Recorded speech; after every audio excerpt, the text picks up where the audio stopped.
أعوذ بالله من الشيطان الرجيم بسم الله الرحمن الرحيم الحمد لله رب العالمين والصلاة والسلام على سيدنا محمد وعلى آله وصحبه ومن تبعهم بإحسان إلى يوم الدين أما بعد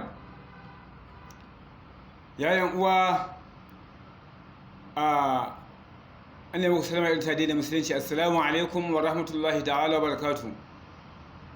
Kuna tare da Muhammad Tasi'u sautin zikiri a cikin wani lokaci. Yayin uwa barkamu da sallah, da fatan kowa da kowa ya sallah lafiya. Allah ubangiji ya saka amin. Inewa kowa da kowa fatan alkhairi. Wannan azumi da muka gabatar na wani wata mai albarka na Ramadan, Allah ya karba mana, Allah ya karba mana, Allah ubangiji ya karba mana, Allah ya sa zama karbabbe. Allah ubangiji subhanahu wataala Allah ya samu ya sa Allah ubangiji ya sa mana da shin yattattun bayi waɗanda aka yi ta cikin wannan wata mai barka da fa manzo sallallahu ta'ala alaihi wasallam. Allah ya samu dace. Sannan kuma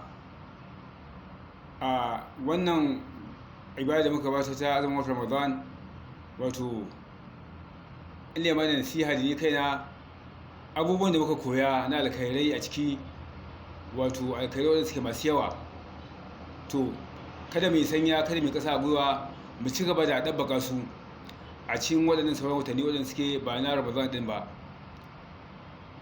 Salloli ne, wato ciyarwa ce, azumin muka ne, ayyukan ibadu ga sunan da yawa wanda muka koya a cikin wannan wata mai albarka. Idan na fafili na sallah, ga na fafili na salloli da yawa wanda ake yi bayan kowace sallah asuba ce, azhar ce, lasar ce, magriba ce, isha ce, dukkan akwai na fafili da ake yi bayan salloli ko kuma kafin sallar.